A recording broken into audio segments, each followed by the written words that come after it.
Hi guys. How Hi. how are you both doing?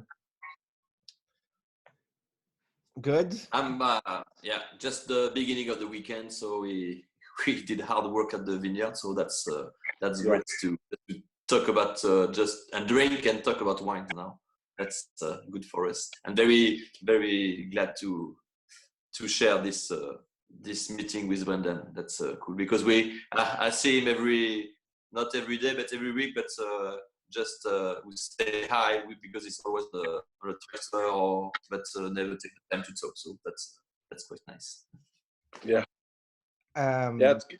I'm really thanks, Paul, for organizing this. This is great. It's exciting. I'm really being thrilled to be a part of this, and the energy of what's happening in Brézé is great. So Yeah, no, it's an amazing place, and well, you know, I fell in love with it a long time. Well, not a long time ago, but a while back, and it's pretty amazing. And you know, I'd like to talk about that in a minute, but I think what would be super interesting is to talk a little about Saumur in general, because it's slightly confusing between the four appellations that we're going to discuss in a second are Saumur Blanc, Saumur Rouge, Saumur Puy Notre Dame, and Saumur Champigny. Since we're focusing on the still wines and no dessert wines, those are the four appellations that really matter to us. And we don't have rosés, so we'll leave that alone. But I'm going to share something, and we will jump right into it, which is a homemade map because I couldn't find a good one. So there we go. Here we go. Can you see it? Attention. yeah. So for everyone that's looking at the map, it's not an exact map. It's very general in the zones, but it's there to sort of help to understand a little what's going on. So you have Saumur Champigny up here, which is an AOC that was created in 1957, and it's fairly logical. It's for reds only, and it's got a sort of a terroir unity. Only 9 villages that can be Saumur Champigny, and it's neat and logical, and everything's cool about it. In 2008 was created Saumur Puy Notre Dame, and that's very scattered and messy. This is, of course, is not exact. It's much more little bits everywhere. I think there are 17 villages that can be a part of it. And it's scattered. I don't know, Arnaud, you were, before we broadcast, you were saying, does it have a kind of geological unity or not? Yes. It's limestone everywhere, and then the texture could be different, but it's like in Saumur Champigny, but they have to the salts. It's the base is limestone. Okay, so but it could be from Turonian or Jurassic. So, for example, Saumur Champigny stops in Saint-Cyr-en-Bourg, where you live and have some of your vineyards, Arnaud. It does not include Brézé, but yes, Brézé is part of the Saumur Puy Notre Dame appellation, but at the same time, everything else that can produce Saumur, red, or Saumur white for that matter, which is everything except Saumur Champigny for the reds. but Saumur Blanc for everything. Am I correct?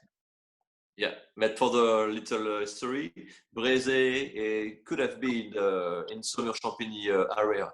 It's, you know, when you created AOC, you get the soil, and sometimes you get also a human who did it.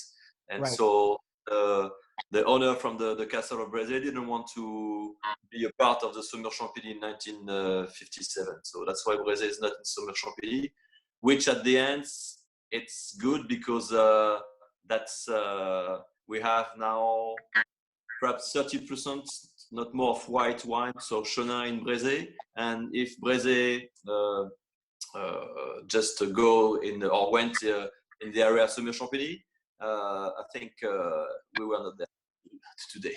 So, but the without thing is, so Brézé can actually be called Saumur Puy Notre Dame or just Saumur Rouge, right? Yes. For the reds. And you guys choose not to call it Saumur Puy Notre Dame, but you call it Saumur, and then you append the name of the terroirs.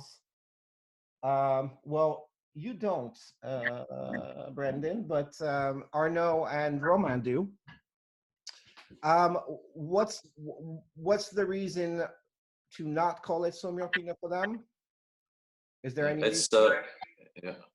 For me, it was just I didn't ask the questions. It was just like Saumur for the Saumur, so for the whites, and Saumur for the red. So I think everything is already very complicated in France. So to label with the name of the village, a specific point on the or soil plot on the village, that was enough to understand the wine. For me, it was like that. Okay. Mm-hmm. And Brendan, any reason you're not putting Brézé on some of your wines, or? It's gonna be coming. It's just until, for example, the Chapeau was the only one I was making up until 2018, and then from 2018 until now, some of the future wines that are going to be released, there will be Brézé on the labels. But no, it was just because I didn't, kind of like what Arnaud was saying, I didn't want to put more confusion on the labels and create more confusion than was necessary, just because I wanted to first focus on my wines being Saumur, and then after focus more on vineyard than necessarily more information. I don't know that everybody is familiar yet with all the different villages that are in the Saumur area that could be isolated and then vinified separately. And so. Okay, so I'm going to recap what we just said. So Saumur-Champigny is just for reds. Saumur Puy Notre Dame is also just for reds, is very scattered, even though it has a kind of geological sense. But there are even little bits that I didn't design because it's so, chopped up and scattered. Everything except Saumur-Champigny, including what's outside of Saumur Puy Notre Dame, can be called Saumur Rouge. And so you have places like Brézé that may be called Saumur Puy Notre Dame or just Saumur Rouge. There's a slight difference in the laws with Saumur Rouge versus the other two. They allow a little more of the other cépage, 30% instead of 15%. That's the difference. And then Saumur Blanc is for everything. Any whites that's produced basically in any of the Saumur appellations can be called is Saumur Blanc. And it only represents today 10% of the appellation. Basically, the whole Saumur was about 4,000 hectares, and the whites are just under 300. Is that correct? Just under 400. Is that correct, roughly? Yeah, I think. And so it's not the percentage of the grapes. It's because a large part of the Chenin they are used to do some sparkling. To do sparkling, okay. But historically, it was totally the opposite. And if you go back to the 19th century books, or even the early part of the 20th century, the ratio of whites to red was about 5 to 6 to 1. And not only was the region very, very, very, very famous for whites, the crus were famous not as Saumur. So let me just pull up something else for 1 second. Here we go. Share screen. Sorry, I'm new to Zoom. But here we go. So here's a 1932 classification of the whites in Saumur. And basically, all the villages are named, not as Saumur, and specific clothes. So you have Brezé, Bizet, which is right next to Brezé, Montsoreau, Parnay, again Brezé, Saint-Cyr, Dampierre-Souzet that are in the Saumur-Champigny appellation today, Varin as well. And that's how they were known. I'll show you another picture. Okay, let me get there. This is an old wine list from the 32, I believe. Here we go. And you can see here, Brezé, Bizet, Brezé, Brezé. So that's how the wines were known, and they were extraordinarily famous for white wine, which is kind of the opposite. And when I first met Roma, I was actually, it was at Millésime Bio, an organic wine fair in 2013. And I came back to work for the family company in 2012, and immediately I wanted, because we had a lot of Burgundy, but we didn't have too much outside of Burgundy. And of course, I wanted to go straight to the Loire first. And I actually, I went down the list of every producer in every region that I was interested in at Millésime Bio, and did my research online, checked if they were available in the US. Then checked some French blogs, and I saw some stuff about Roma, and then I saw the labels. I'm not going to lie, the labels were very classy, like very classic and nice, and you know, they felt like the guy had taste. So I made sure that my first tasting on the first day at Millésime Bio was Roma. And I was not looking for Chenin from Saumur because I had no clue. I mean, it wasn't a thing. Yes, I tasted a few times Clos Rougeard, and maybe I tasted a wine from Thierry Germain or something like that, but I didn't know that it was a thing. And it only took me one wine, the first wine, the Saumur Blanc, and my jaw just dropped. I was floored. And to me, after tasting the whites, it's like I'd stumbled on, it's like I'd suddenly been made aware of the Mosel or Chablis or the Côte des Blancs, basically a super brilliant white wine appellation with tons of energy and zip. And I just was so surprised. So I didn't come for Brezé, and I didn't come for Chenin. I was just looking for some cool Saumur Rouge, you know? And that's how my love affair with Brezé started. And you know, continued pretty seriously since we now work with Brendan. We work with you, Arnaud. And the amazing thing is that, you know, Roma was available for all the United States except for one state.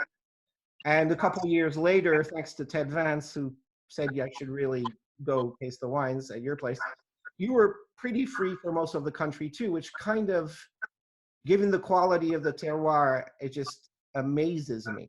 And I think we're extremely lucky and super proud.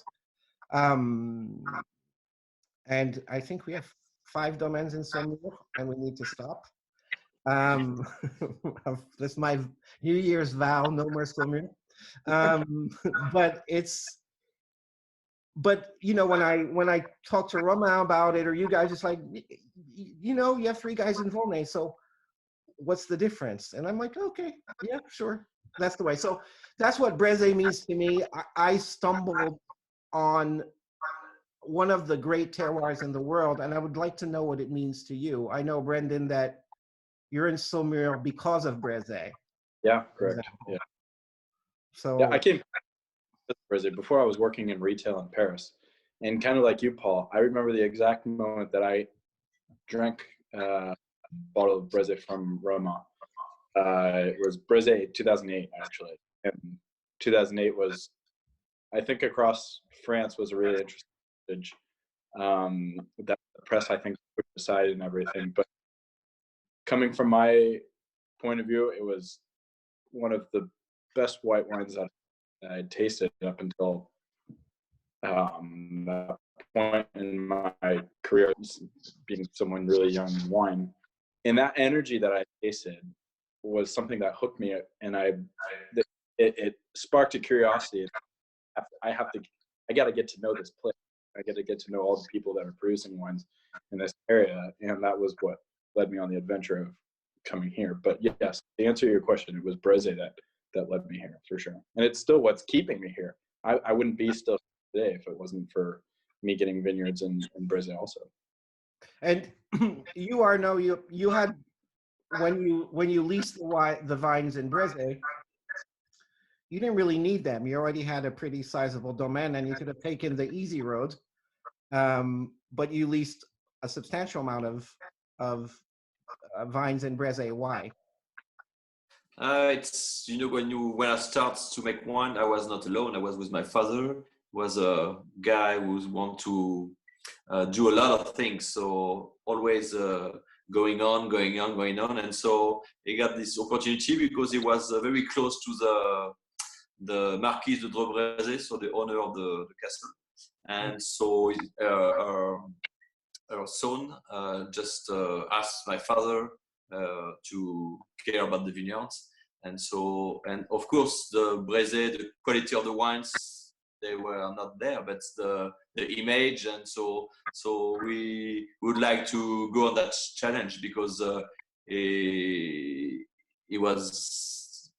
it's not now, but it was very hard for 10 years. You were talking about quality, high level of wines, terroir, but behind each wine you get a lot of works, and if there is no humans, so there is no good wine. So yes, I just started in Breze, but I didn't know that it would be like that. It was just like you go, and then you will see.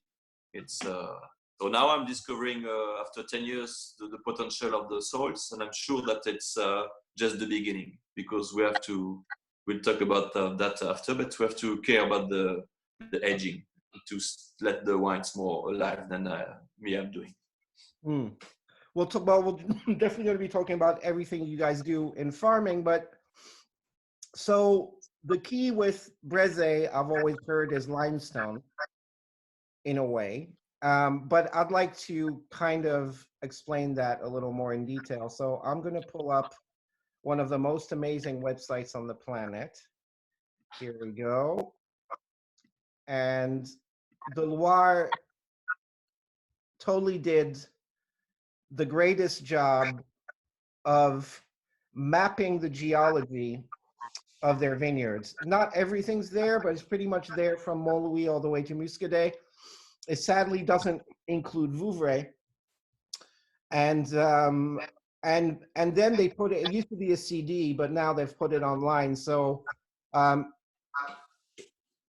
if you guys want to, if you're interested and you want us to DM you the link later on, it's totally amazing. So the rock in both places is Truffaut, but Truffaut is still part of the Parisian Basin, like Sancerre, like the Aube, like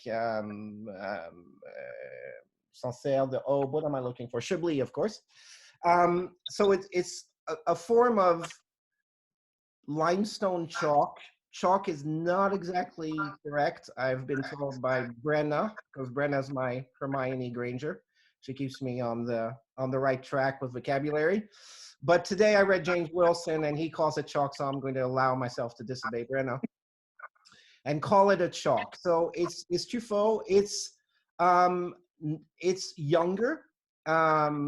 It's from specifically the Turonian, which is about 90 million years old. And to give you a comparison, Kimmeridgian, that's in Sancerre, Chablis, and the Aube, is about 155 million years old. So basically, from slightly west of Saumur all the way through Touraine, you've got a bedrock of tuffeau, but they are very, very different. And I'm just going to click here, for example. So this is the commune of Montlouis in Montlouis.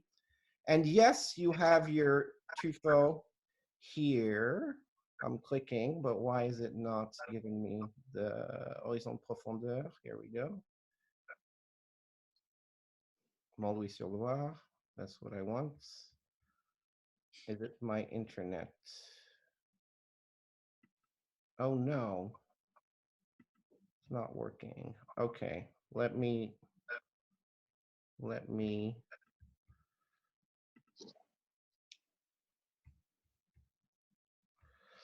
Okay, Montlouis.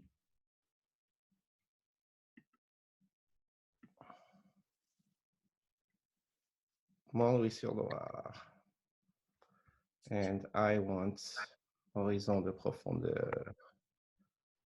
Okay, here we go. So here we go to Montlouis. And if you click on it, maybe I have to do this.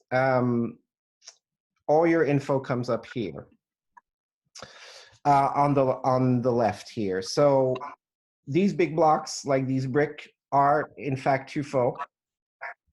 And there are different kinds of tuffeau. Basically, they call it chalk, or they actually call it tuffeau in some places, like here.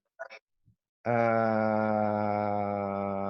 jaune, sableuse, et passée marneuse. That's the yellow tuffeau of Touraine right there.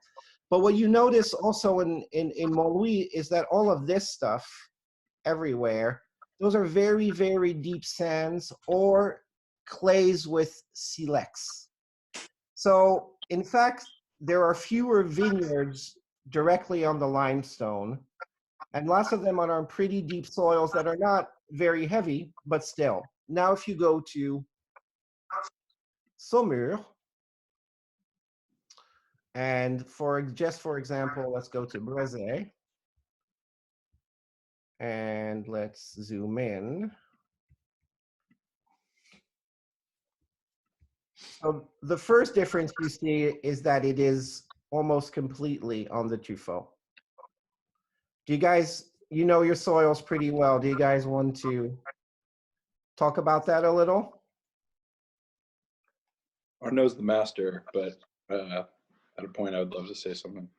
Yeah, no, go ahead. Please. It's in Brézé, you can see, so what you need also, but it's not very easy, that the altitude. I know that is not the same fall than in Burgundy, but we got a few difference between bottom and high. Yeah, and 20 meters. That's nothing to be proud of. But, that's okay. But it's enough to make some difference. Okay.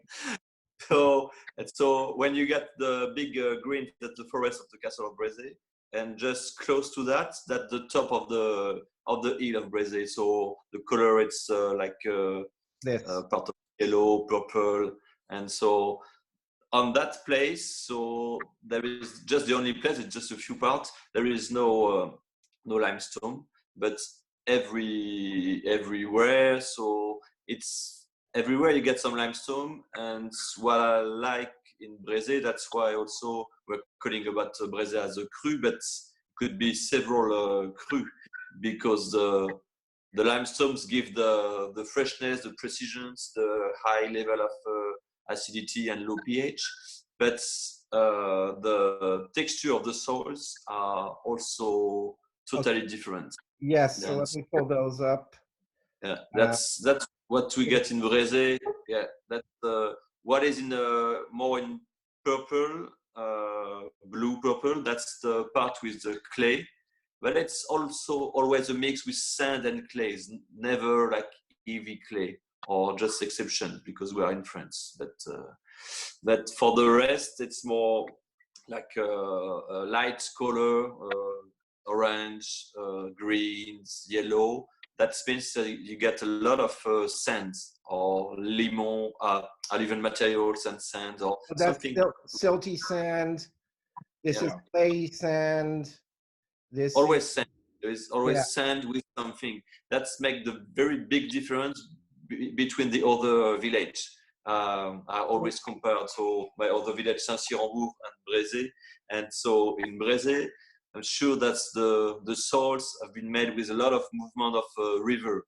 And so you get all these sands, different soils, it's very heterogeneous, and a lot of rocks. Usually 50% of rocks in the soils. So that's the so this map is the percentage of stones, and you can see here on the left, if I click here, 50 to 100% of sands and of stones and gravel. Here a little less than the light beige ones, but here it's 25 to 50, and the darker you get, the more stones you have, up to 100%, I guess. So that's why I think the soils in Saint-Cyr, it has been eroded, so you get some clay on limestone quite everywhere, clay and sand on the bottom, because sand is lighter with the erosion goes down.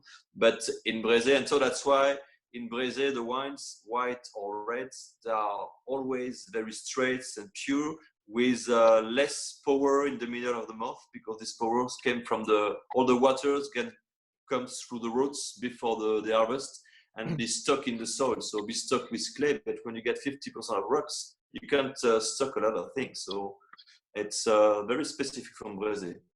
And yep, go ahead. Sorry. I was just going to say, if I could add something, from my point of view, what I find really interesting about Brézé is the diversity of the different soil profiles that we have, certain depths of the soil that we have. Though it's relatively shallow soils, we're getting a lot of different soil structures are very, very different, and that can give much different profiles to the wines. That's what interests me about Brézé particularly, is that from one site to another, if I'm talking about Les Arbois of Romain and Clos des Carmes, there's only a path of 10 meters that separate both of them. However, the soil structure is totally different. The depth of the soil is totally different. Yep, so here's Les Arbois and here's Les Carmes. And then here's Arnaud's Clos d'Arnaud, but we'll go take a look at them in a second, which is completely different and more like the north. Why, I don't know, but it's a true close. So that's amazing. So basically, you've got a true faux bedrock. And the amusing thing, I never really paid attention, but when I was clicking on the bedrock, it's actually not yellow tuffeau for the most part. It's green tuffeau. Altération de craie verte. So, and then I was doing that yesterday, so I did call Brenna and ask her, hey, what the hell? And apparently it's because it contains a mineral called glauconite. I'll look at my notes in a second. Glauconite, which is very iron rich and is very green at depth. They used to use it as a color pigment. It only looks yellow on the surface because it oxidizes. So it's actually a slightly different tuffeau than over in Vouvray and Montlouis.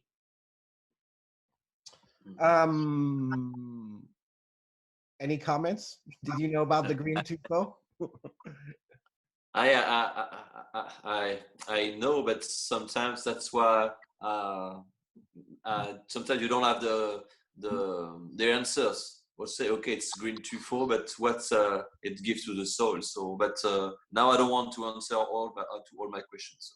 But the first thing it gives is iron, because it's very iron rich, which is you know a great part of what makes Burgundy so interesting, because it actually iron brings generosity, and so even though the wines of Brézé are super strict, I think they're partially complex because of that. In part, not partially complex, but they're in part complex because of that. And the last thing on Brézé, it's a little slope. So the center is when you get the forest, but so you get this tuffeau, all these different texture of soils, and also all these different expositions. You get vineyard on the east, on the northeast, on the south, and then on the west. So that makes a big difference. So from place to place. So I do have a few questions. I can't see them, guys, when I share my screen. I'm sorry, because I'm an idiot. But now that I'm not sharing my screen, I can see them. Jeff Burrows. Hi, Jeff. I think that was for, the question is, will the labels include both Saumur and Brézé or just Brézé? You can't label just Brézé, I believe. So correct. Yeah. Yeah. They will look, this is probably reversed, but they'll look something, well, they'll have these mentions with Brézé and Saumur. What's the status for adding the communes on the labels? Is it perfectly acceptable? Are you guys being cheeky? What's happening there? No, it just I don't know, but I think it just the few parts of the winemaker just did that, but Saumur. At the end, so the label is just to Monopole, Brézé, Saumur. it's just to show where it's come from. It just I think now with Brendan say that. So in Brazil there is a lot of different identity of terroir, and so that's why we want to show. So it's we as students in Burgundy, when you start to learn Burgundy, you are just alone and lost. But yes. I'm sorry. And that's after a few years of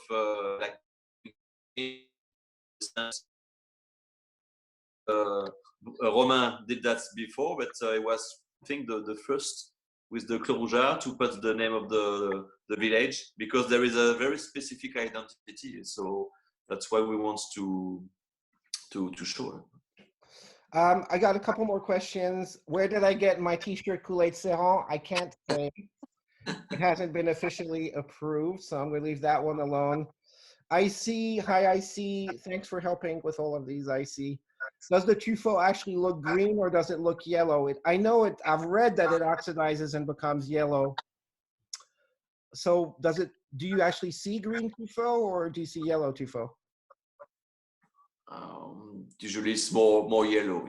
Yeah. Okay, because that's because it oxidizes with once. Yellow, and in Brazil it's always a mix when you do a mix with sand and Truffaut. It's not just like a horizontal line and then you get the sand and then the Truffaut. There is a degradation, or I don't know what and so it's a mix. So it's not very easy, but it's almost it's usually yellow.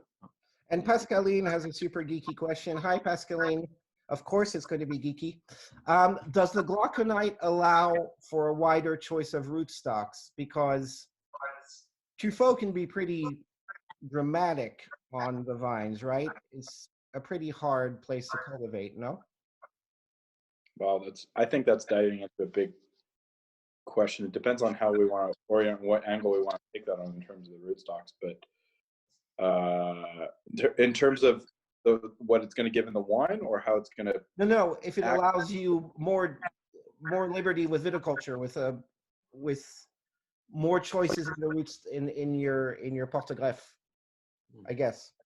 My opinion on it, Arnaud, you can tell me what you think also, but my opinion is it actually closes off a little bit more of what we can choose. Yeah, it's it's not because you got some chalk or limestone that you could have some problem with the roots. So sometimes like active or not active. So every time we replant, you can't know if it's active or not. And then, but if it's, and that's the majority of the case. It's you have to use like Fercal or some few or it's a restriction possibility. But you're like in Burgundy, you're very limited, right, in your choice of rootstocks? Yeah. Because it's very calcareous, or yeah. But for me I use because that was impressed me. That's you begin to understand this vegetal material that you want to use when you want to plant. But not at the beginning. At the beginning, you have to let the choice to the people who know or who want to sell what they want. And so because it takes a lot of time to understand that. And so I think now I used a lot of percal, which is not very good, but now I'm use more and more, SO4, which in my mind, like 10 years, 15 years ago, was not good. Was more focused on the big quantity, big grapes. Yeah. But now with this new climate, with the organic culture, with the concurrence that you can use with the grass, that's a very resistant and very interesting photograph to keep a lot of acidity in the juice at the end, which is very important for me. Yeah, if I can add one thing too, I think with the climate change that we're seeing, that changes a lot too of, I think, the choice in the rootstocks that now we would be choosing compared to even 15 or 20 years ago.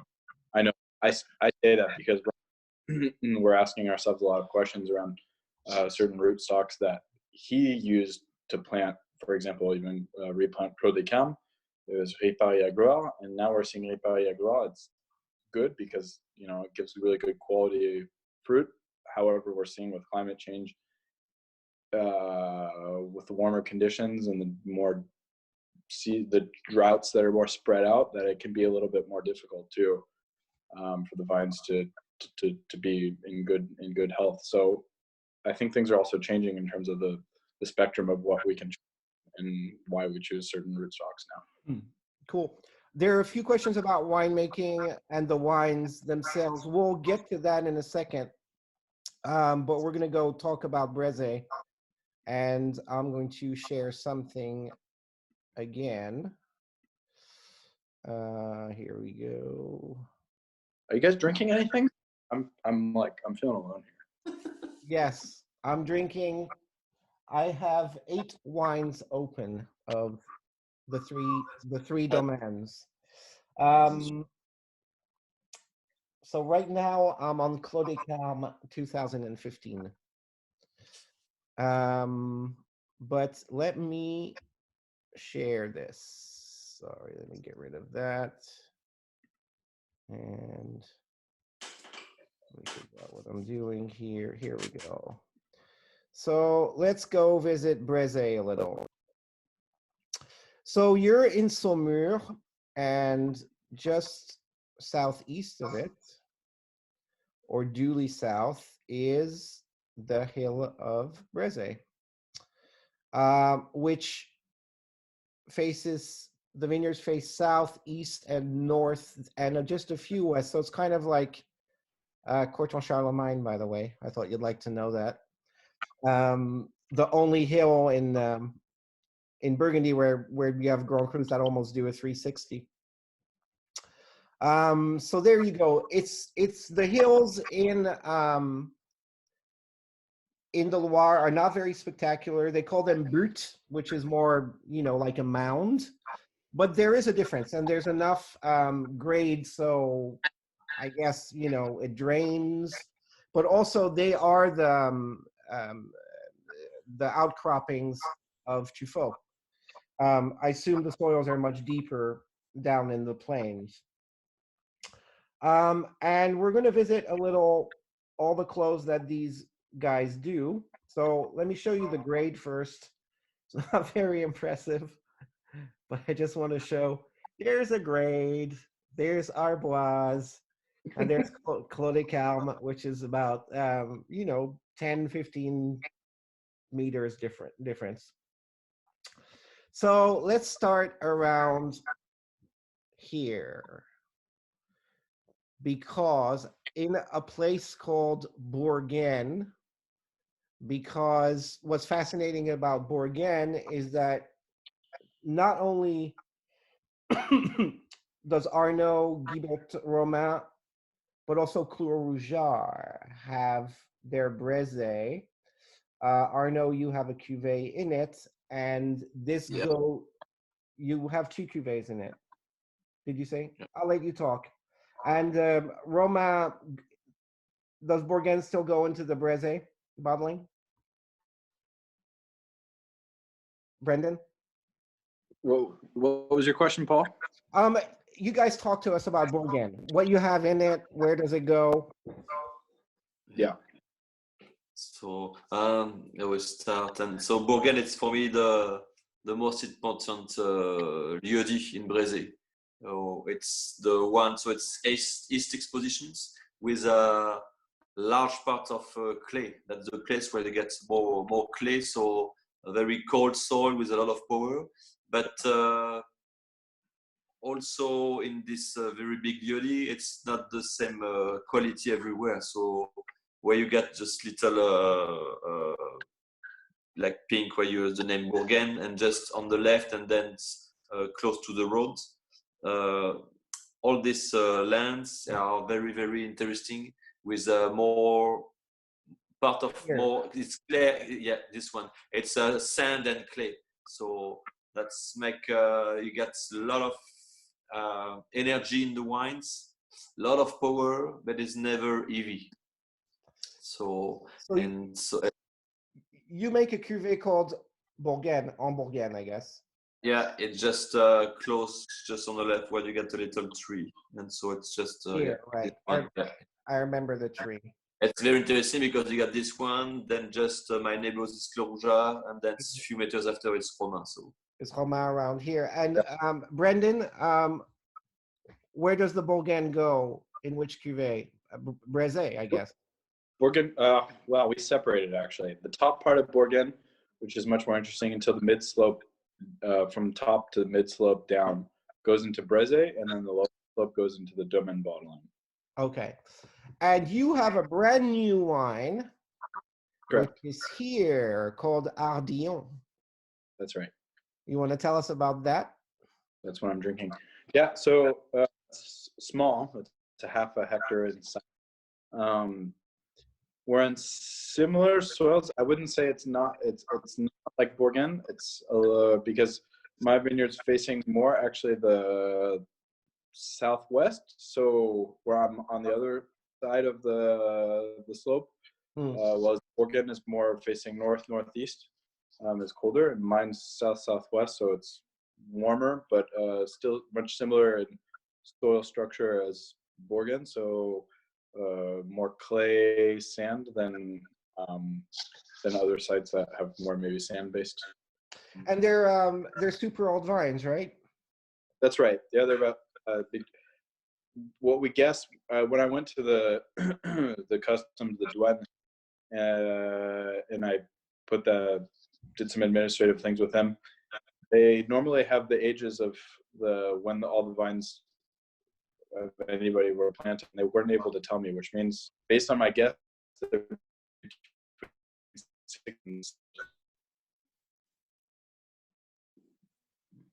I think you broke up there for a second. Maybe it's just my internet. No. Hello? Yeah. Yeah. And where does it fit in your lineup? Are we going to taste it before or after Chapeaudes? After, because it's much more of a structure that's it's much more powerful. There's kind of more of an austerity than Chapeaudes. And coming, from old vines, from more clay-based soil, it's broader and much more deep than, it's much deeper than Chapeaudes. Okay. We're going to climb the slope a little, I think, and we're going to talk about Arboise, which is Romain's his best red. And you guys have a lot of vines around here, but correct, you take Les Arboise out. Why? And make the high-end cuvée. Age of vines or? Age of vines, everything's Sélection Massal on, and that his grandfather planted back in 1994. It's facing southwest, so good exposition. For us, up until recently, one of the main difficulties in the Sommier area was getting Cabernet Franc, or before people who were planting also Cabernet Sauvignon, getting Cabernet ripe actually in the first place. So, the vineyards are planted facing the south ripe, much easier. And on the Arboise, we're on much more sand-based soil that's a little deeper. Romain's grandfather gave Romain the general rule of saying when there's over 1 meter topsoil, it's best to plant Cabernet Franc, and then when it's under 1 meter, you plant Chenin. Oh, and yeah, so it's a general rule that even has followed and still follows today. And so when you're on the Arboise, it's much more of a, compared to, for example, Clos des Carmes, as I was saying earlier, which is just right below. There's only a path that's separating the two sites. It's these Arboise much more sand-based, sand-dominated clay compared to Clos des Carmes, which starts getting more into clay sand. So the soil structures are much lighter, which give much more pure, much more delicate structure on the palate. I have a complaint about Les Arbois. I don't have enough in my life. We need more. I mean, personally, I don't know why we don't keep enough back. But it's pretty phenomenal. The first vintage I tasted where I knew something was going on of a very high level was 2011. Sure. And I must have drank pretty much 99% of whatever the case or so you sold to Maison du Colombier in Beaune. And it's just brilliant. We're going to talk about the res because you guys have moved a lot on those recently. And I think it's one of the most exciting things that's going on. So right below it, there's a road. And here's Le Clos des Carmes. Yeah. Which is Romain's greatest clos, and which actually was mentioned by name in some of the old books as one of the great clos in on the hill of Brezé. Mm. And the vines are fairly young, right? Correct. The vines that go to the plant into the bottling of Clos des Carmes are roughly 15 years in age. Okay. But they're finally starting to kick in, the depth of the old vines. Correct. To me, I preferred Brezé for a while. Mm-hmm. And I'm tasting the 15, the 15 today, and you can really start to feel the depth kick in and really see why, it's a great clos. I'm pretty impressed. Yeah, I mean, I want to jump on the opportunity, Paul, of saying that I think, when people come and taste one of the things that I like to open minds to is to opening their minds to think of, instead of always talking about old vines, I think it's important to talk about the genetic vegetal material winemakers are working with. I don't think that's something that we talk about enough, and I don't think that the press or anybody talks about enough. But Romain did a big work of getting, he took all the clippings from other sites, notably in Bourgogne, of his old vine Chenin. So I did a whole sélection Messin on a rootstock that's called Riparier Gloire, so really, really low in vigor, giving us really, really interesting concentration and balance in the grapes. And in the process, I think personally what I'm seeing and observing is that you can taste young vine, wines from young vines, but on vegetal material that can give you really, really interesting wines that already reflect terroir and terroir. Maybe from sooner on compared to old vines that are on poor or not interesting vegetal material. And I think it's just, I want to open that debate up and say that it's important that we get out of the process of thinking old vines equals, a notion of terroir when we're tasting, which is not necessarily the case for me. So Clos des Carmes was in that way, because I think it's now, 15 years in age, just trying to be established, being on, good vegetal material. I think it's becoming more and more transparent. Yeah, I think that's a very, very, very good point. And it's, been being talked a lot about in Burgundy today because, well, first of all, the prices they're at, they should have the best genetic material and things like that, which is not the case in every vineyard, but a lot of the young growers are super conscious of this, and are there's a group there doing an amazing job with that. And even somebody like Jérôme Galéron, who's started his winery not long ago, not terribly long ago, maybe 15 years or something like that, is actually literally ripping up. And it's not a rich winery, it's not prestigious appellations, but he's ripping up the lesser to plant better genetic material. And that's a super good point. I'm going to move on to one of your great clos, Arnaud, which is Claude Larue. Right?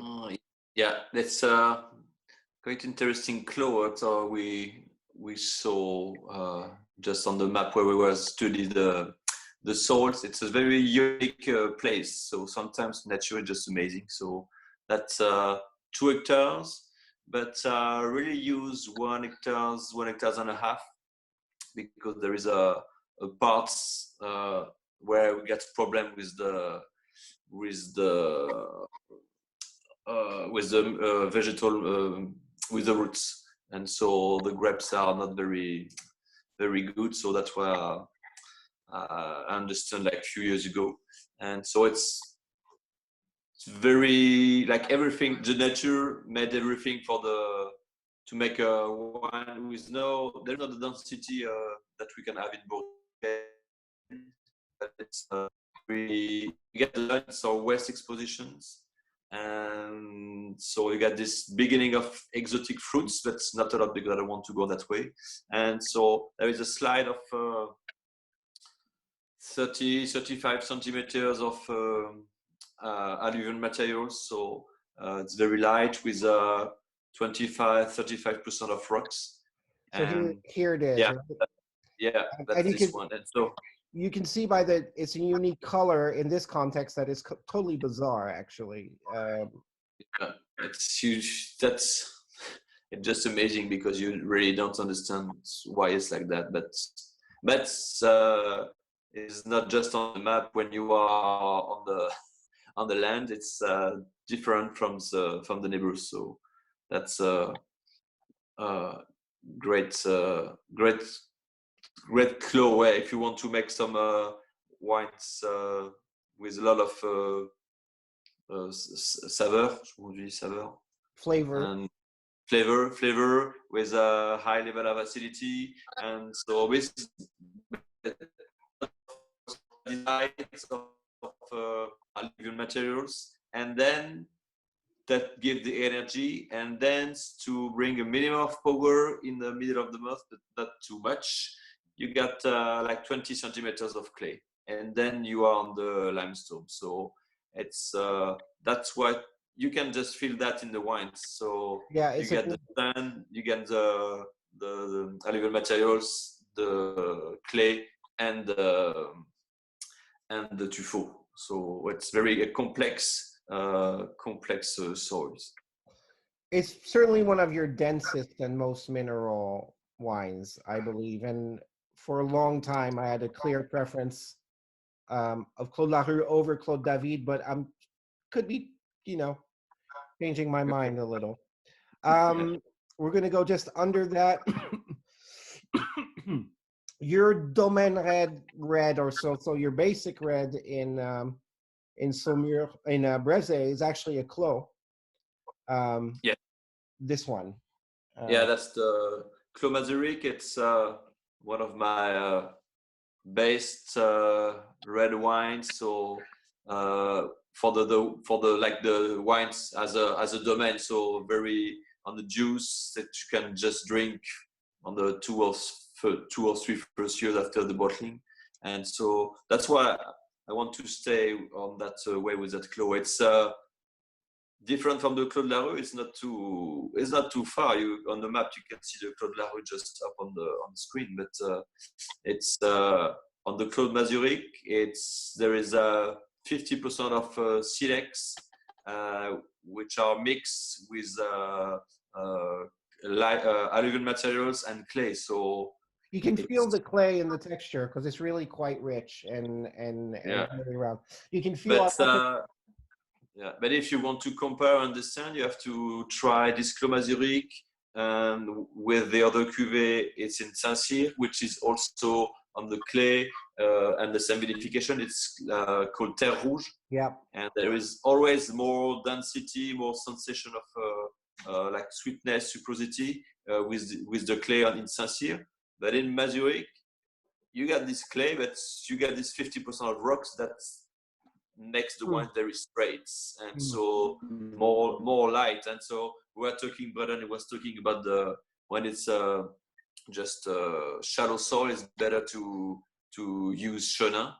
And so, but sometimes on that plot, it's a Cabernet Franc. I think the Cabernet Franc is like that because of the soil. So it's that's what I understand. I changed the vinification of that Clos like 5 years ago now, because I understood that we were on the white soil, and so no extraction, just based on the natural acidity from the soils. And so it's never this Clos. So what I like is never overripe, just on the like varietal taste from the Cabernet Franc. It's quite it's very clean and pure. It could be, I don't know, on the blind tasting, perhaps you could taste as a white wine. And then not too far of it, you've got your basic Brézé white, which is also a Clos du Midi. Yeah, and Clos du Midi, it's one of the biggest Clos in Brézé. It's 8 hectares, but as you can see, everything is not planted, because on the part which is on the left, so close to Les Arboises, it's when I arrived, it was had some Chardonnay on that plot, and so it was not very good, not because of the Chardonnay, but because of the soils. And so it's too heavy. It's the soils we always we're talking always about clay. But on that part, the clay, it's red. It's very good for pottery, but not for wine. So a lot of problem with the water. So that's why I rock over like in 2012, and I think I never replant that place. Just stay off, just on the other part, which is more sand, clay, and then clay and sand. Okay. Yeah. And your other new wine this vintage, Brendan, La Ripaille. Brendan? Hello? You there? Yeah, he moved. What happened to Brendan? I think it's coming. And La Ripaille, it's another place. That's why Brézé is so amazing for me, because there is we were in Bourgogne, in Les Arboises, and Clos de la Rue, Clos de Midi, and now La Ripaille. Each time it's I get some different soils, and so La Ripaille, it's more. You're back, Brendan. Sorry. Yeah, there's one thing you need to know about Saumur Brézé is that internet cell phones really suck over there. It's horrific. It is. You guys should be ashamed. Anyway, Brendan, so this is your other new wine this year, and La Ripaille, of course, is not an unknown terroir because of Domaine du Collier. Correct. Do you want to tell us about it? This is you're in here, and that's your plot here. Mm-hmm. And I think Collier, is it this one or? Yeah. So tell us about it. Yeah, so La Ripaille is an interesting site.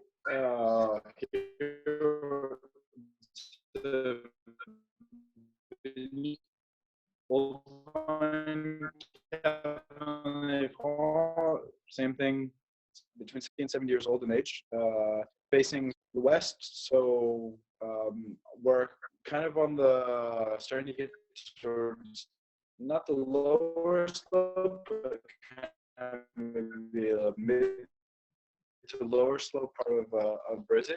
We're more on kind of clay sand, so the structure of the soil is a little heavier, a little deeper, but was so at least 18 was the first bottle actually March, so it will be released this year. Cool. It's a vineyard that definitely, in terms of ripeness, I'm seeing so far.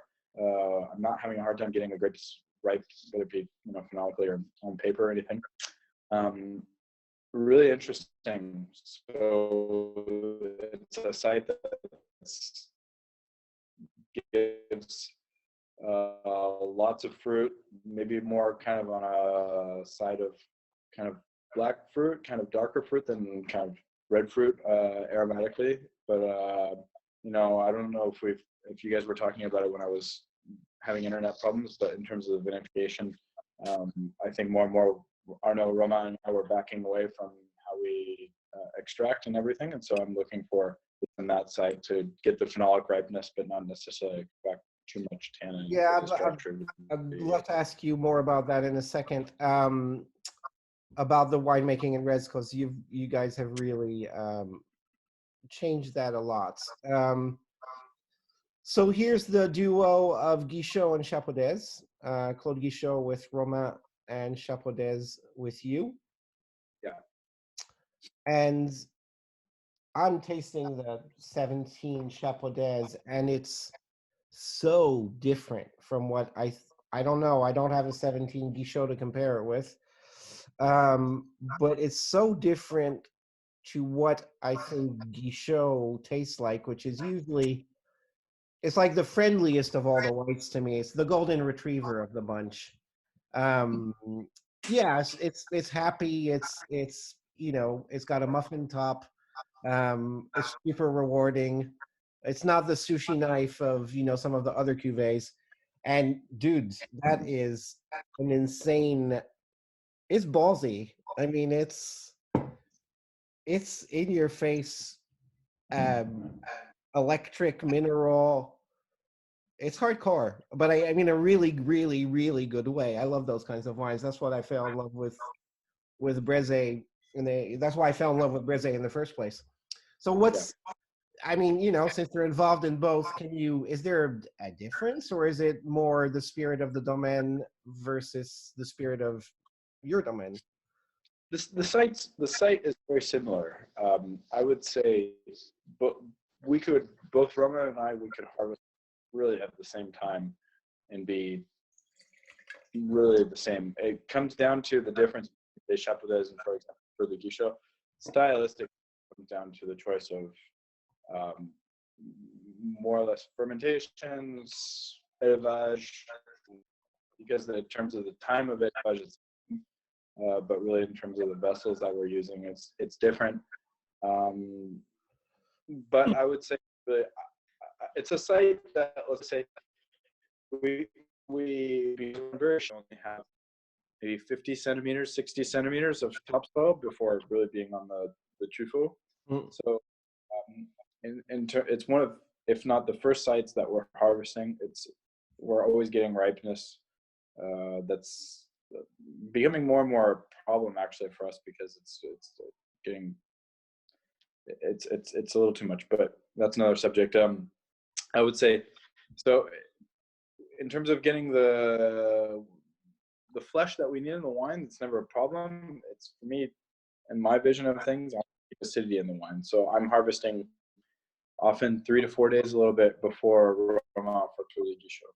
Okay, let's focus on that. I mean, it was going to be my next subject. So let's just go about winemaking and the difference between your three domains. Let's just take a quick look at David, Claude David, who's over here, who faces north. These very cold sites. It's a wine that was always very austere. I mean, like not nice a few years ago, but I think now, I was actually a member of our team, Peter Burrows, poured it blind to us and I had no idea it was Clos David. I don't know. I knew it was Chenin. I couldn't pinpoint it. That wine's a monster, the 16, and kind of really changed my opinion because I was a Claude Larue, guy before that. But I think you've really I mean, it's really now, I mean, in a way, it's a bit like Brendan Chapodes. It's one of the, and I think, Brendan, you told me when I was in the Loire last that you actually love that wine too. So I think there's a connection between those two as far as they're basically their meanness in a good way. So you want to tell us about the terroir quickly, and then let's talk about winemaking. Yeah, that the Clos David, it's something very specific. It's pure sand. There is no mix as the other cuvée of the other Clos. This one is pure sand on limestone, so it's very straight and pure. And so all the feeling of the wine or the flavor, they are going just on one way. And there is not a lot of power because of the soil. There is no clay, no alluvial materials. But all the quality of that wine goes on this intensity and energy just at the end. So it goes straight to the end of the wine and other wines. That's what I like. So it's also very hard soil to work because not to work the soil because it's sands, but all the energy could be from years to years. If it's too rainy or it's too hot, that goes direct. There is nothing to absorb, in the soil. So you have to be really careful when you harvest. And so every year it's totally could be different. So I'm going to get rid of this. Maybe it will help with the internet connection. Let me quit out. So I'm sorry we can't show all the other terroirs and things like that, but we're talking a lot. And let's move on to winemaking. So you've got three very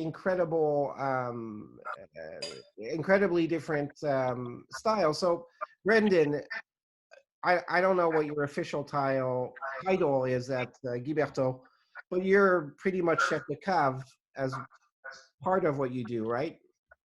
No. Hello? I don't really know. I don't have an official title either.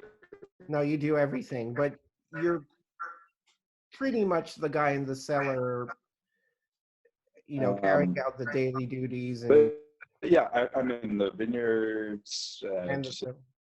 Yeah. So my first question is, how do you keep the two identities separate? Is it easy? Is it tough? Is it a little bit of an intimate question, but I guess it's time to.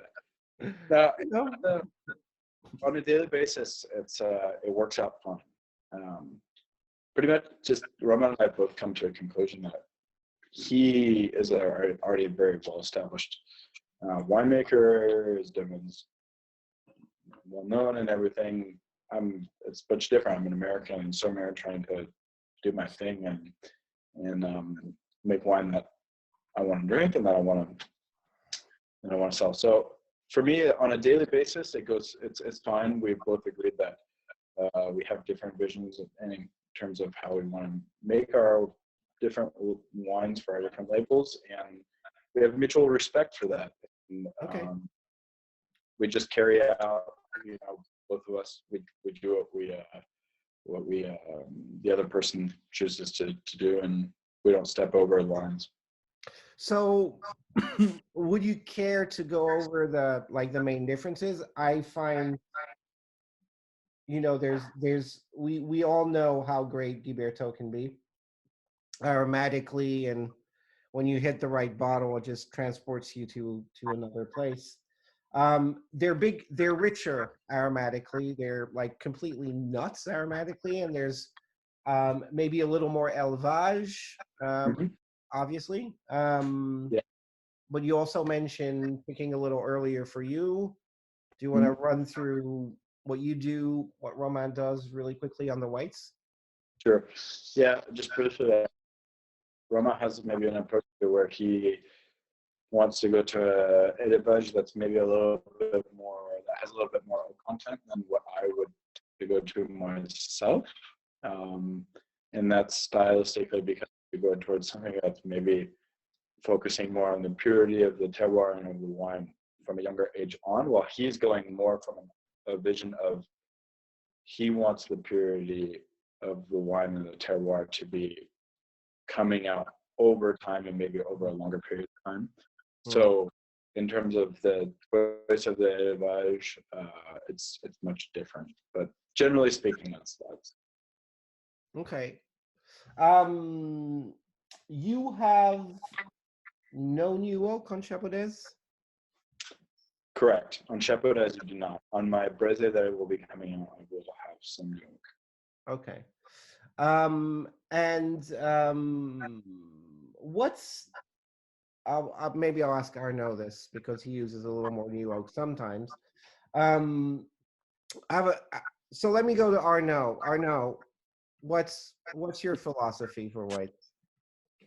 I'm changing my mind not every year, but I think every three years. So, and so my philosophy is just to it's just to follow the soul and what it can give to the juice. So I was talking with a friend like yesterday about wood, and so I used for I don't know, like 2 years ago, more wood than now, but the wines now are still on the aging, and so I thought it was good. I was looking for something straight and pure, and so very not very balanced, but brilliant to stay in the time, and then that the one could be open like 10 years or 15 years with the same freshness or power. But at the end, what I understand is that I like the Clos David. I'm drinking now Clos David. It's Clos David. It's 14, and so the ones begin to be interesting. No new woods food, and there is a lot of flavor in that wines, and the acidity is still there. No problem with the aging. So I'm more looking for this and perhaps more natural wines, and let the nature decide what she wants, because I was always I did too much for me, perhaps intervention with some SO2 or to block the malolactic or something like that. But at the end, so I'm not tired about just acidity, but I like when there is more flavor in the wine. So, I mean, to be honest, it was a criticism we used to get a lot, that both Guiberteau and Lambert, that sometimes the wines were very oaky. And where does that come from? I've tasted in the cellar. I know what new oak does to Chenin, which part of it is extremely good. I mean, how it tenses up the structure. What is it? Is it like a Clos Rougeard fetish or something, or what's the deal with? No, I never. That's a problem, and not that I never follow somebody. So I was always looking for my way alone. But it's because when you study the barrel, I worked in a cooperage for 2 years in Bordeaux. So when you study a little bit, and you know that when you get new woods, it will bring the first things more power, but more the ones will be more straight and pure, with a sensation of level of acidity that will be higher. But so that was the first thing. So I say, okay, I want that my wine stay alive for 15 years. For the first 5 years, it will be too much oaky, but at the end, it stay very straight. I also the works we were talking about that, and so in Brendan, you know that the works you do in the vineyard every year, after 10 years, that changed the quality of the juice. So now I want to let my wines more free than before. Okay, so you have some larger food, meaning not demi-weeds, but it's like 3,000 hectoliters, I use that for 50% of in Clos David. So, for example, Clos David, there is no new wood. It's 50 this food, and then 50% with barrels. Depends 2, 3, 4 years old barrels. How about on what I'm drinking right now, Coulis Saint-Cyr? They're 16, so I'm on it also. And that's a good example of this one. 16, it's 24 years of aging. And so, and so there is no food, just the barrels. And I think it's in 16, perhaps 30% of new wood, and then 1 and 2 years old barrels. And so I just test the wine, so it's too early to drink it. It's if you like something straight, but the flavor and the complexity will come with the time. And it's if I use the food, if one time you can drink a Coulis Saint-Cyr 14. When you use less new woods, the wines could be ready earlier than with new wood. So that's also the problem. And how many times you want to keep your wines.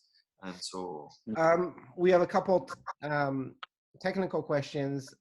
Brendan, somebody's asking in Roma, ages in what kind of vessels? New, yes, there's a percentage. Which tonnerie? I think it's. Are you still doing Atelier Centre France a lot, or? It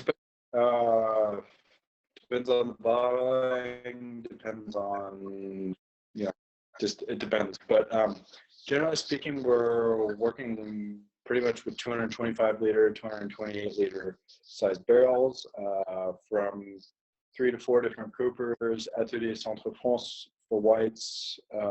Some stopping a little bit with them, but still trying some things out. Worked a little bit with Rousseau, Cooper and Burgundy. We worked some with. We're working more and more with François Frère. That we like. And then the historical Cooper of the Domaine Guiberteau, Claude Jean, other Antoine Foucault, and a couple other producers in the areas. A man who's now retired, his name is Michel Duchou, who's a kind of an artisanal Cooper who only does 300, 400 barrels a year, really small production. But he's now retiring, and so we're not really sure if we'll still have barrels from him. And so what's the maximum percentage of New York? Not that depends on the bottling. The maximum, I would say we never go past 50%. Okay. And on the Domaine white? Domaine white, there's never any New Oak. Okay. Domaine white, most of it's aged in a big foulard.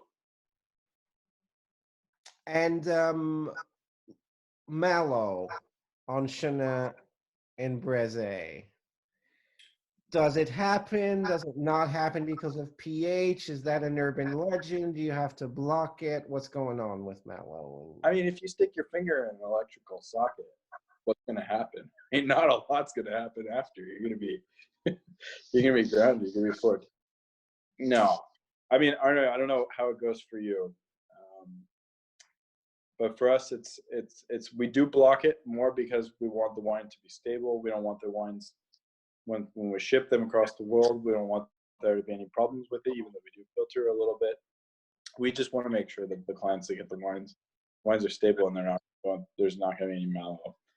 Knowing that there are the bacteria more and more are changing with the climate and adapting to low pHs and still allowing for Malos to take place even though pH is really low, which was historically that we were facing. Now we are. So we still block it with a little bit of sulfur dioxide, but it's not, on a cooler vintage, I'm not really sure that it's necessary. Okay. Arnaud? Yeah, I just taste something because I was like Brendan and Romain, just blocked with a few grams of SO2 to let the wine very straight. But then at the end, it's depend of the vintage. Start on the 16th with now this long aging. Sometimes I got some barrels who did malolactic, and at the end I just taste the wines, and the wines were not fat, not heavy. They were, the wood was more integrate, and so now for this vintage, for example, there is no dog, so I don't know. Really, perhaps I will change my mind, but it's not 100% malolactic, but just on a few parts. But just taste the wine, and when you get the feeling that the malolactic could improve the quality of the juice, I won't make any sulfur in it. But at the end, as Brendan says, I don't know if it would be very easy to make a wine very stable for the bottling. So that's a good part when you age the wines, and then at the end you have to sell your wine. So I don't know. I will taste it. Okay. So it's because there is a lot of things like that when you come in the cellar and you taste the wines, but at the end you have to think to come back at the wine at the winery, and then to transport it, to bottle the wines, and so there is a lot of things to do before to drink it in the bottle. So, and that's also our problem. Yeah. So the reds have become so damn good. And kind of all of you at the same time. So what happened? Did you all go to the same therapist or something? What the hell happened? They're no, because they were good, but now they're really sexy. Like the Domaine cuvées, I've got the 318s open. Well, Arnaud, being the king of Brezé and Saint-Cyr, has basically 2 Domaine reds, but I have Clos Mazurique. I've got all 3 Brezé basic cuvées open, and they're smoking. Well, actually, I'm saying Brezé, but it's not necessarily true. It's partially Brezé on Guiberteau, right? Correct. Yeah. But so what was the big change in reds? Because I mean, seriously, they're getting spectacular straight out of the bottle. They're just getting crazy good, juicy. For me, there is a different thing. There is the maturity of the Cabernet Franc with this like 2 or 3 degrees of that we get more than before. That's help, and also we are more and more. For me, I don't know for Brendan, but for me, it was very not easy, but easier to understand Chenin and Cabernet Franc. I just understand Cabernet Franc. I start to make some wine in 05. I understand Cabernet Franc in 17. Yeah. Because I was always I always harvest too late. Even if we are in Loire Valley, it was never precise. So Cabernet Franc is quite a hard grapes, perhaps harder than the Chenin, because when it's not ripe, it's like on the green taste. When it's ripe, it's just on the varietal taste, and when it's all ripe, you lose everything. So, and the tannins are never ripe, always green. So you have to do very short maceration, more infusion than the extraction. So let's stop on that for a second. So how many days of maceration? How many pigeage? Do you do remontage? Do you for me, for example, the first cuvée, if you compare, so you get Terre Rouge or Clos Mazurique. Yeah. It's just it depends on the year and of my feeling, but my sensation, but it's never more than 10 days. Yeah. Okay, so fairly short. It's 10 days. And then after for get in red Monte des Roches and Toulouse. This year, Monte des Roches was less extracted than the Terre Rouge, but there is more concentrations. I don't know what it's like that. And so all 3 domains, do you destem everything? Yes. Yes. Yeah. Yes. You know, it's Cabernet Franc and not Pinot Noir. Yeah, but you know, there's hipster Cabernet Franc with whole cluster. I mean, you know, some people do it. Less and less. Well, let's do it. we've done some small batch vinifications before consecutive vintages of doing some whole cluster, doing half whole cluster, half destem, a mid-flag type vinification, and every time that we're doing it, it's just texturally, the structure, it's not what we find to bringing out the elegance, the palette that we're looking for. So just to finish with Arnaud, super quick, when you mean no extraction, what do you mean? It's me. I'm more working now. It's just the opposite of what I was doing like a few years ago. Now I'm just a lot of working just at the beginning because there is no alcohol in the wine, and just 1, 2, and 3 days.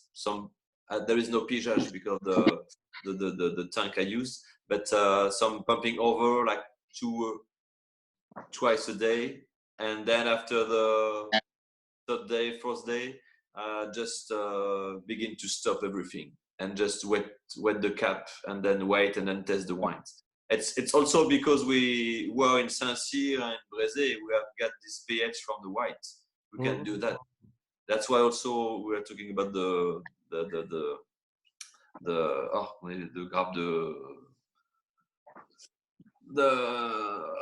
we destim everything because we don't need to structure the wines. And so, and most of your red vinification is sans soufre now, right? Yes, for me it's like 3 years now, 4 years that we do everything sans soufre.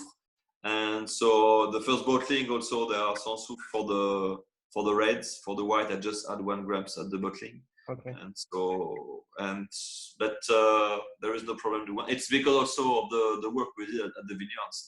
The juice that I get now is not the same than the one I get like 5 years ago. Brendan, what do you guys do? Together or differently? Yeah, I don't know how. Every vintage is different. 18 and 19 were vintages where, in terms of ripeness, it wasn't good for us. So with that said, I'm much more. Maybe I'm a visionary. I don't know how. I don't want to put myself into a box or anything. What I know is that I love to drink Pinot and I love to drink Gamay, and more and more I move forward in my understanding. Kind of want to understand how maybe it could be made in much more of a way that's in an expression of its finesse and of it being delicate and much more layered in terms of textures in the palate. So, for example, my 2018 Paul that you're drinking, it was 5 days on skin in a rack. I'm not using any pressed juice. I mean, that's another question I think that we could possibly bring up at a point, but I'm not working with any of the pressed juice. And same thing, 19 was 6 days on skin. So it's just it depends, but it depends on the is there still sugar when you press it, or? Yes, there is still sugar. Yeah, and which is, some people think it's really dangerous. It depends on where you're at in the fermentation. That can be more or less dangerous to to rack from that. But I think as long as everything's temperature controlled, and so it's not so much of an issue for us, but because we have that ability to make sure that everything will be controlled and verified. What do you age your Saumur Rouge in? The Domaine? For now, Steel. Correct. Once I have a little bit more, once we increase our prices, right, and we become more like Burgundy, then I might be able to go towards something else. No, with all that said, it's stainless steel for now. Okay, and Romance Domaine, what's that aged in? About 2/3 of it's aged in tronconique, so wooden tank. It's a little more. So you were mentioning Gamay and Pinot. In the 18, your wine, you got the crunch of Gamay. It's so bright and lively and juicy, and the cut is mostly actually really beautiful acidity. It's both exuberant and totally crunchy. I love it. Romance I love too. It's much more serious and cerebral without being austere. Is that the Coconique, you think, or terroir, or stylistically? Even Roman's looking for a Domaine bottling that's even much more like that already has a little bit more structure than what I'm looking for bottling. It totally comes through. Yes, yeah. And he's looking for something that is much more versatile and that can go from even being something that's enjoyed with, you know, some sauce, some saucisson, some kind of charcuterie, to something that could be, you know, enjoyed with a meal. Whereas I'm looking for something that can I'm looking for a bottle that you open it, there's juice, there's the crunch, you can down it. Just no brainer kind of. I think that's kind of, I want to go for it. And Arnaud, what are you looking for on Clos Mazuric? Because there is seriousness to it too. There's a ton of fruit, but you know, there's a certain seriousness too. What is it? Aged in food? No. The Clos Mazuric is, as Brendan, is in stainless steel or concrete tank. Okay. It's the best way for that wine would be to wait a little bit, because there is a serious salts on it. But you know that the cuvée Domaine, and so that's why we want to. But you've got the Terre Rouge that's much juicier than the. Yes, it's also because on the Terre Rouge it's on the clay, so you get this sensation of sucrosity, of sweetness that you don't have in the Mazuric. So that's you probably had some concrete in 18, right? Because there's something that tastes a little not quite yet integrated. Yeah, it's part of and that's what I want to do. So I got some stainless steel tank at the winery, so I can change it now. So I use it for the vinifications and more use a concrete tank for the aging. And so my aim is to age more and more the wines just before 2 bottles. That's also the problem with this. Sometimes you get the problem. You get what you want to do and what you can do. And with all this problem with frost, we were on a very low stock, and sometimes you have to bottle the wine in February, in March. And this year with this no economy and no selling, it's bad things, but at the end it's quite interesting because we can age the wines, and so the bottling we just begin now, and the ones are quite open, more rounds, and so more well balanced. So that's a question of sometimes just of money. Yes. This, however, the 17 Monte des Roches is drinking like. Yeah, that's it's a I'm very proud of that wine. It's on the East Expedition, very easy clay East, so it's not very hard for the tannin to be ripe. So that's why even if there is an aging part in now it's 50% in the barrels, like 2 and 3 years old barrels, and then the other part in the concrete eggs. So it's the maceration's never than 10 days just to stay on the fruits, but with the tannin of this clay.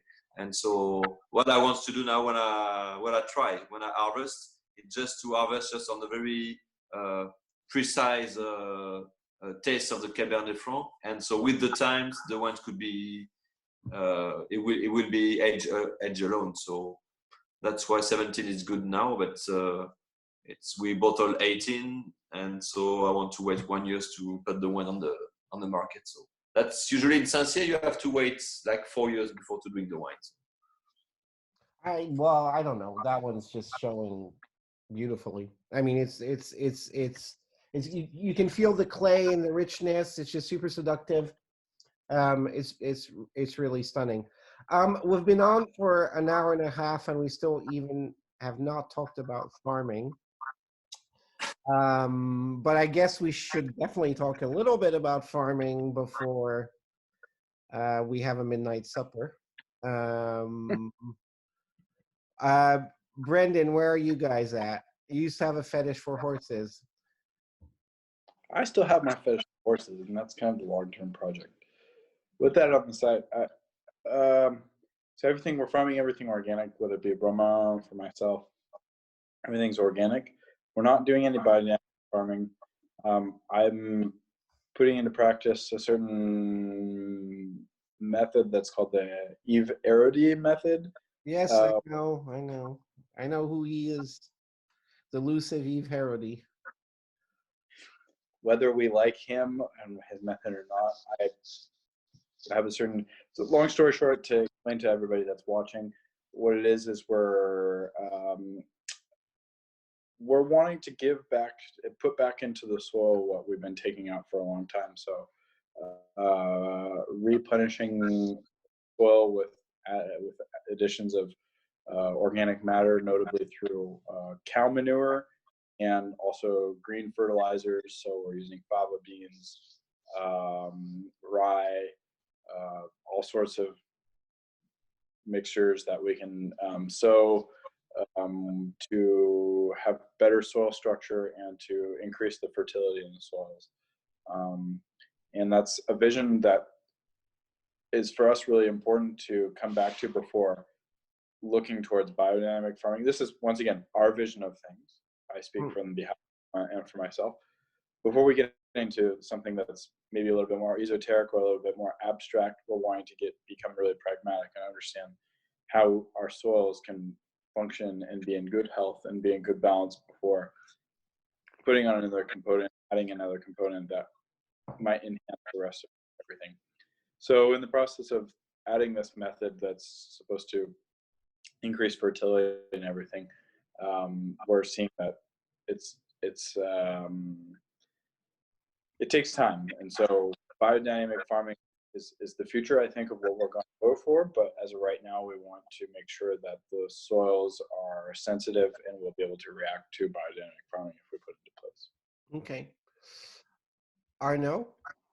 Yeah, we do, we work like in organic, and so I work with to rebalance the soils like since 2009. So that's why now we just add some raw materials every year. So I think that's Brendan was talking about fertilization. So usually people in organic culture, they want to do nothing in the wines, but no, you have to work, you have to bring more and more energy.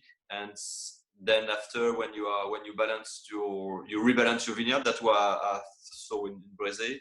You have to always to continue every year with less quantity, but that's what we do. So now the soils are very well balanced for that. I saw that I tasted that in the juice, and so that's why I don't want to use sulfur now, but or less and less. And so we try to work in biodynamics for 2 years now, not in all the domain, just on the 18 hectares, because we just want to do that for us, and just to know what will happen, if it will bring more energy or wake up the soils on a better way.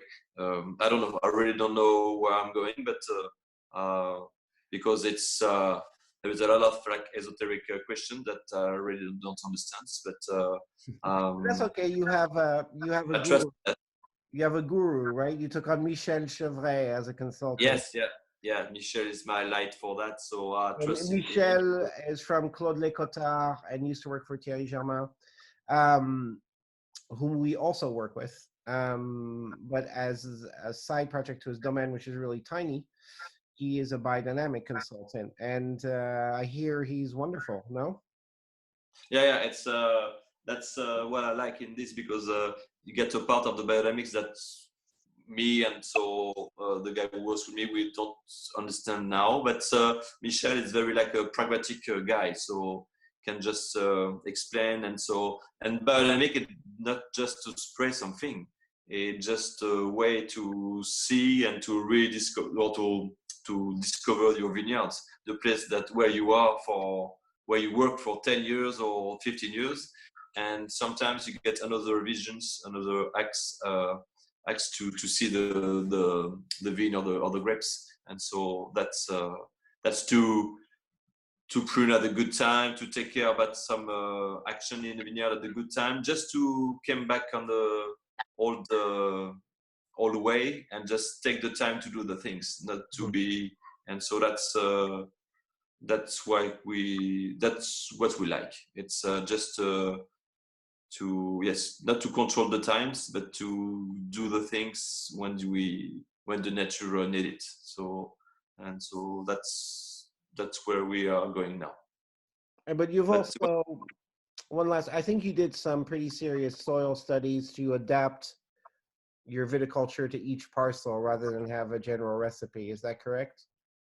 Yes, there is no every parcel. We know every soils, every parcels, and so, for example, with the Chenin, you have to control the power, but for the Cabernet Franc, it's more the hydric stress. So you get some place where you need to work the soils more than on other place. So there is each plot has its own identity. So that's what was very difficult at the beginning, because we got such different plots, such cuvée.